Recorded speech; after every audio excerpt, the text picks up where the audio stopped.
Nous avions une relation sécuritaire. Elle était de deux natures, en vérité. Il y a une partie, c'était notre engagement contre le terrorisme, depuis 2013. On avait raison. Il faut que les gens oublient la question de démocratie. La démocratie tue.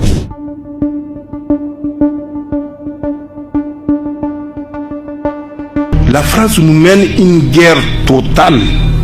La France ne reculera devant rien pour atteindre son objectif.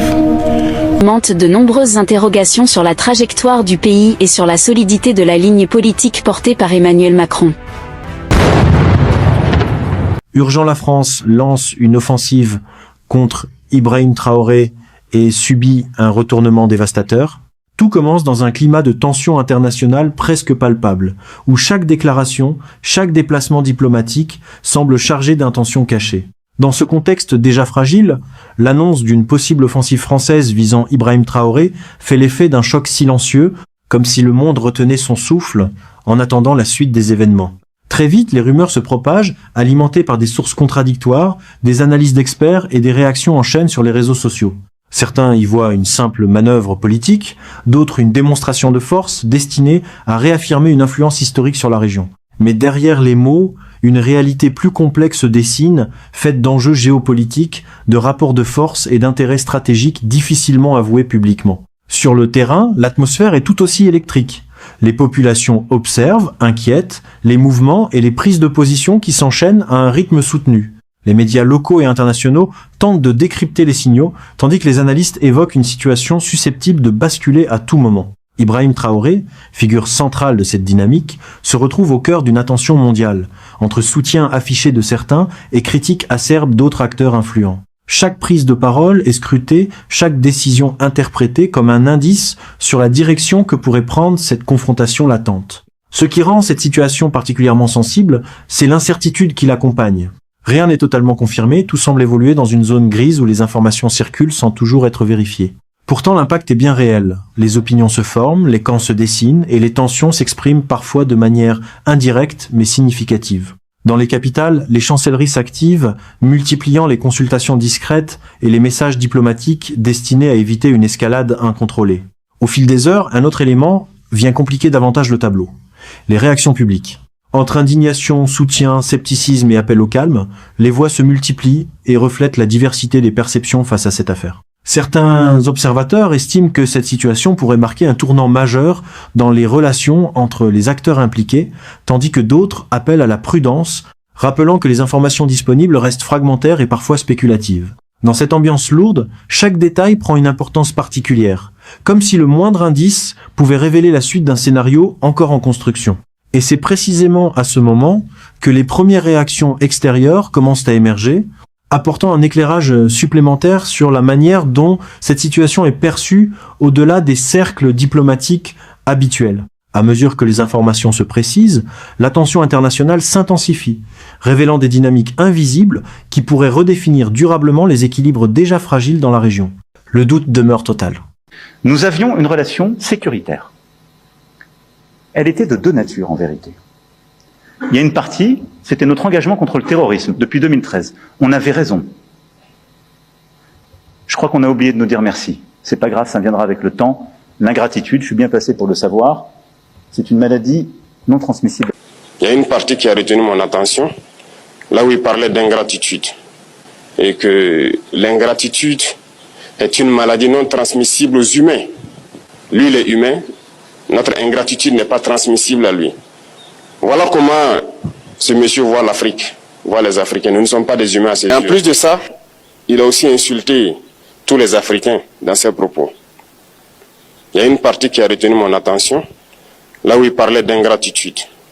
Et que l'ingratitude est une maladie non transmissible aux humains. Lui, il est humain. Notre ingratitude n'est pas transmissible à lui. Voilà comment ce monsieur voit l'Afrique, voit les Africains. Nous ne sommes pas des humains à ses yeux. Peut-être que c'est lui qui n'est pas humain, il ne se met pas dans la classe des humains. Mais s'il y a bien un ingrat, c'est bien lui. Je pense que s'il n'est pas athée et qu'il prie, à chaque matin qu'il se réveille et qu'il prie, il devrait aussi prier les Africains. Parce que c'est grâce à nos ancêtres qu'il existe aujourd'hui une France. Il devra nous prier. À ses yeux, nous ne devons pas être des humains, nous sommes plus que des humains. Ce sont des messages très forts qu'il passe. Moi, je pleure le peuple français. Mais quand même, il est bien pour l'Afrique. Il est un mal nécessaire pour nous. Ceux qui veulent se réveiller, se réveillent. Ceux qui ne veulent pas se réveiller, comme on le dit, on ne peut pas réveiller quelqu'un qui ne dort pas. Les Africains doivent se réveiller. Nous devons travailler à être indépendants, à faire au moins que nos peuples connaissent le bonheur. Et la lutte contre l'impérialisme, c'est ça. Il faut décoloniser les mentalités, prendre en compte toutes ces données-là, parce que le monde nous donne tellement d'exemples à voir. Pour eux, il n'y a pas de morale. Ils peuvent vous désigner aujourd'hui terroriste, mais demain, vous êtes un héros, par leur simple bouche. Ils décident de ce qu'ils font. Ils parlent de démocratie, mais ils se font eux-mêmes des coups d'État constitutionnels entre eux. Ils parlent des droits de l'homme, mais ils déciment des populations ailleurs. L'Africain doit se réveiller, l'Afrique doit se réveiller. Et le combat contre l'impérialisme est permanent. Et je vous invite à incorporer ce combat, à travailler en sorte que nous soyons réellement indépendants, que nous soyons autosuffisants et que nous puissions nous développer, connaître le bonheur, ce à quoi notre peuple aspire. Merci, je vous souhaite une très bonne journée, une très bonne semaine et une très bonne année. Et que, à la fin de cette année 2025, en faisant la rétrospective, nous devrons nous dire que nous avons apporté un grand plus à notre nation. Merci beaucoup à tous, que Dieu vous bénisse et que Dieu protège notre chère patrie. La patrie ou la mort, nous vaincrons. Après les premières réactions qui ont émergé, la situation prend une tournure encore plus complexe, comme si chaque nouvel élément venait ajouter une couche supplémentaire à un dossier déjà explosif. Sur le terrain, les observateurs décrivent une atmosphère de vigilance constante. Les mouvements sont suivis de près, les communications sont analysées dans les moindres détails, et les interprétations se multiplient à mesure que les informations circulent. Rien ne semble laissé au hasard. Et pourtant, l'incertitude demeure, alimentant un climat où la moindre rumeur peut rapidement devenir un sujet d'inquiétude ou de spéculation. Dans les coulisses, les discussions diplomatiques s'intensifient, des échanges discrets, loin des caméras, tentent de désamorcer les tensions et d'éviter toute escalade qui pourrait avoir des conséquences régionales, voire internationales. Certains analystes parlent d'un jeu d'équilibre délicat où chaque acteur cherche à défendre ses intérêts sans franchir une ligne rouge qui pourrait déclencher une réaction en chaîne difficile à contrôler. Dans ce contexte, Ibrahim Traoré apparaît comme une figure centrale dont les décisions et les positions sont scrutées avec une attention particulière, tant elles pourraient influencer l'orientation globale de la situation. Pendant ce temps, sur les réseaux sociaux et dans les médias, les débats s'intensifient. Les opinions divergent fortement, certains exprimant leur soutien, d'autres leur scepticisme, tandis que d'autres encore appellent à une désescalade immédiate. Les images, les extraits et les commentaires se multiplient, créant un flux continu d'informations qui contribue à entretenir l'attention. Ce phénomène amplifie la portée de l'événement, transformant une situation initialement politique en un sujet d'intérêt mondial, suivi en temps réel par des millions de personnes. Ce qui frappe particulièrement les experts, c'est la rapidité avec laquelle les perceptions évoluent. En l'espace de quelques heures, voire de quelques minutes, une nouvelle déclaration ou un nouvel élément peut changer la lecture globale de la situation. Cela rend toute anticipation extrêmement difficile, car les variables sont nombreuses et souvent imprévisibles. Les acteurs impliqués semblent avancer avec prudence, conscients que la moindre erreur d'appréciation pourrait avoir des conséquences importantes. Dans ce climat tendu, les regards se tournent de plus en plus vers les analyses externes, notamment celles provenant d'experts indépendants ou de témoins indirects qui apportent un éclairage différent sur la situation. Leurs interventions permettent parfois de nuancer les interprétations dominantes ou au contraire de confirmer certaines inquiétudes déjà présentes. Ces points de vue contribuent à enrichir la compréhension globale, tout en soulignant la complexité d'un dossier qui dépasse largement le cadre d'un simple affrontement politique.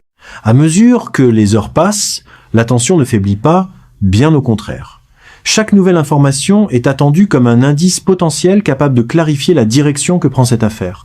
Et c'est justement dans cette phase intermédiaire, où les certitudes sont rares mais les spéculations nombreuses, que de nouvelles voix viennent s'ajouter au débat, apportant des analyses et des réactions qui pourraient bien influencer la perception générale de cette crise en cours.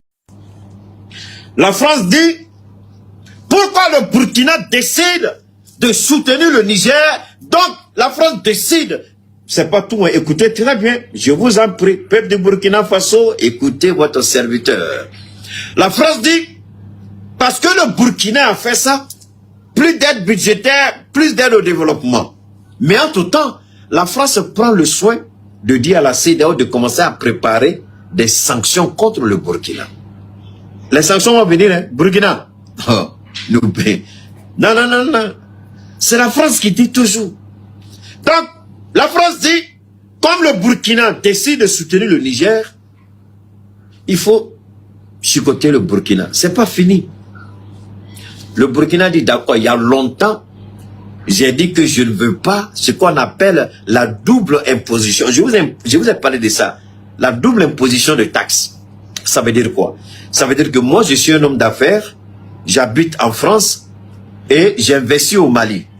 Mais au lieu de domicilier mon compte d'opération au Mali, je domicilie mon compte d'opération en France et c'est en France que je déclare que je vais payer mes taxes. Donc, il y a une convention entre la France de 1965, le Burkina, le Mali, le Niger, le Sénégal, la Côte d'Ivoire et le Centrafrique, en fait, tous les pays là, non, en 1965, tous les pays qui ont eu l'indépendance. Hein, qu'est-ce qui s'est passé? La France a signé cette convention pour dire nos entreprises qui vont investir chez vous et qui sont domiciliées chez nous en France ne vont pas payer des taxes chez vous. Mais ces entreprises-là vont payer des taxes en France. Et ils ont obligé nos chefs d'État à accepter. Ça fait partie des accords coloniaux. Est-ce que vous commencez à comprendre? Est-ce que vous commencez à comprendre?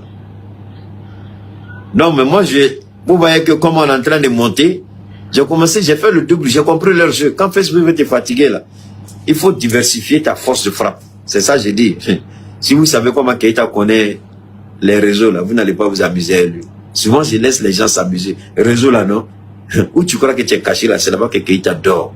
Et je maîtrise ça. Je dis, on revient encore sur la France. La France dit, toute entreprise installée chez vous et qui est domiciliée en France ne paye plus de taxes chez vous, mais paye les taxes chez nous. Et ça, depuis 1965, on faisait ça. Donc, le capitaine Traoré est le seul président au monde et en Afrique, depuis toujours, même il a fait avant Assimi Goïta. Il a fait avant Assimi Goïta. Assimi Goïta, qui est celui-même qui a ouvert les yeux des Africains, je vous ai dit que le capitaine Traoré est un bon élève d'Assimi Goïta. Et le capitaine Traoré, il est le premier à avoir dénoncé. Il dit c'est fini. Toutes les entreprises françaises installées au Burkina vont payer leurs taxes désormais au Burkina. Tu ne payes plus de taxes en France. Si tu opères au Burkina, tu Après les premières réactions qui ont émergé, la situation prend une tournure encore plus complexe, comme si chaque nouvel élément venait ajouter une couche supplémentaire à un dossier déjà explosif. Sur le terrain, les observateurs décrivent une atmosphère de vigilance constante. Les mouvements sont suivis de près, les communications sont analysées dans les moindres détails et les interprétations se multiplient à mesure que les informations circulent. Rien ne semble laissé au hasard. Et pourtant, l'incertitude demeure, alimentant un climat où la moindre rumeur peut rapidement devenir un sujet d'inquiétude ou de spéculation.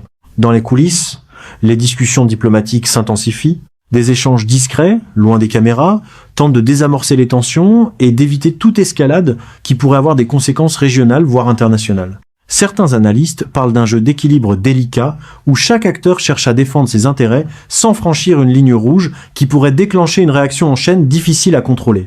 Dans ce contexte, Ibrahim Traoré apparaît comme une figure centrale dont les décisions et les positions sont scrutées avec une attention particulière, tant elles pourraient influencer l'orientation globale de la situation. Pendant ce temps, sur les réseaux sociaux et dans les médias, les débats s'intensifient. Les opinions divergent fortement, certains exprimant leur soutien, d'autres leur scepticisme, tandis que d'autres encore appellent à une désescalade immédiate. Les images, les extraits et les commentaires se multiplient, créant un flux continu d'informations qui contribue à entretenir l'attention. Ce phénomène amplifie la portée de l'événement, transformant une situation initialement politique en un sujet d'intérêt mondial, suivi en temps réel par des millions de personnes. Ce qui frappe particulièrement les experts, c'est la rapidité avec laquelle les perceptions évoluent. En l'espace de quelques heures, voire de quelques minutes, une nouvelle déclaration ou un nouvel élément peut changer la lecture globale de la situation. Cela rend toute anticipation extrêmement difficile, car les variables sont nombreuses et souvent imprévisibles. Les acteurs impliqués semblent avancer avec prudence, conscients que la moindre erreur d'appréciation pourrait avoir des conséquences importantes. Dans ce climat tendu, les regards se tournent de plus en plus vers les analyses externes, notamment celles provenant d'experts indépendants ou de témoins indirects qui apportent un éclairage différent sur la situation. Leurs interventions permettent parfois de nuancer les interprétations dominantes ou au contraire de confirmer certaines inquiétudes déjà présentes. Ces points de vue contribuent à enrichir la compréhension globale, tout en soulignant la complexité d'un dossier qui dépasse largement le cadre d'un simple affrontement politique. À mesure que les heures passent, la tension ne faiblit pas, bien au contraire. Chaque nouvelle information est attendue comme un indice potentiel capable de clarifier la direction que prend cette affaire. Et c'est justement dans cette phase intermédiaire, où les certitudes sont rares mais les spéculations nombreuses, que de nouvelles voix viennent s'ajouter au débat, apportant des analyses et des réactions qui pourraient bien influencer la perception générale de hors de dépendance. Pendant ce temps, en France, les difficultés économiques, la montée du chômage et les tensions politiques alimentent de nombreuses interrogations sur la trajectoire du pays et sur la solidité de la ligne politique portée par Emmanuel Macron. Certains observateurs y voient le symbole d'un recul géopolitique plus large de Paris sur le continent africain.